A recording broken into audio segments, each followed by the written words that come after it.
কলিহত জীব, এখন সাবধান হয়ে যাও। যাদেরকে আপন ভাবছো এরা কিন্তু কেউ তোমার সঙ্গে থাকবে না। স্ত্রী পুত্র বান্ধব যত মরে যাবে শত শত, আপনারে হও সাবধান। নরোত্তম দাস ঠাকুর মহাশয় বলছেন, ও কলিহত জীব, এখনো সময় আছে, সাবধান হয়ে যাও। যাদেরকে আপন ভাবছো এরা কেউ তোমার সঙ্গে থাকবে না। হয় এরা মরে যাবে, নয়তো তুমি চলে যাবে। তো এরা কিন্তু আসলে তোমার আপন নয়। যদি আপন হতো তবে এদের থেকে কখনো তোমায় চলে যেতে হতো না, বা এরা কখনো তোমায় ছেড়ে চলে যেত না। তাই এখনো সময় আছে, সাবধান হয়ে যাও। সাবধান হয়ে কি করবে না, সাবধান হয়ে ভগবত ভজন করো। এখনো বুঝতে শেখো কোনটা ঠিক কোনটা ঠিক নয়। এখনো সাধু হয়ে যাও। সাধু শব্দের অর্থ কি? শুধুমাত্র সাধুর বেশ ধারণ করা? না না না। সাধু তো তিনি যিনি সত্য মিথ্যাকে নির্ণয় করতে পারেন, বুঝতে পারেন, যিনি মিথ্যা বিষয় থেকে সত্যকে চিনে নিতে পারেন, তিনি সাধু।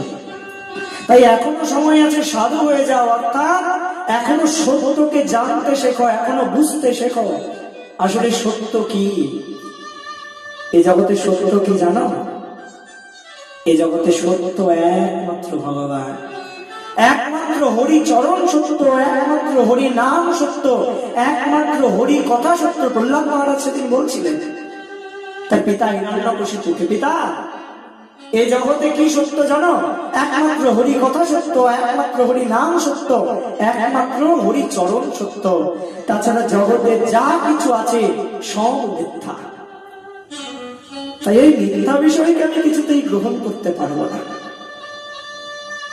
পিতার কথা শোনেন নাই, মিথ্যা বিষয়কে গ্রহণ করেন নাই। তাই নরোত্তম দাস ঠাকুর মহাশয় বারবার করে কলিহত জীবকে বোঝাতে চাইছেন, ও কলিহত জীব, এখনো সময় আছে, মিথ্যা বিষয়কে পরিত্যাগ করো। সংসার থেকে বাইরে বেরিয়ে আসতে পারছো না, থাকো সংসারে, অসুবিধা নাই, কিন্তু মনের মধ্যে মিথ্যা বিষয়গুলোকে রেখো না। শরীর নিয়ে সংসারে থাকো, কিন্তু মনকে এখনো সংসারে রেখো না। মন দ্বারা বুঝতে শেখো যে সব মিথ্যা, এসব অনিত্য।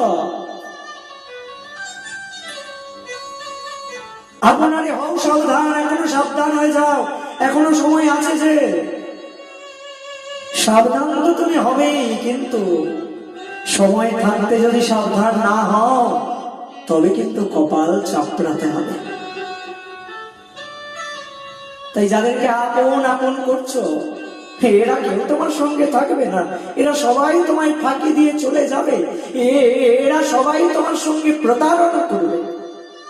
সংসারকে যতই ভালোবাসো, সংসার তোমায় লাথি মারবেই মারবে, এটাই সংসারের স্বভাব। কিন্তু তুমি যদি আগে থেকে সাবধান হয়ে যাও তবে তোমায় দুঃখ পেতে হবে না। আর তুমি যদি সাবধান না হও তবে যতবার সংসারের লাথি খাবে ততবার দুঃখ পাবে।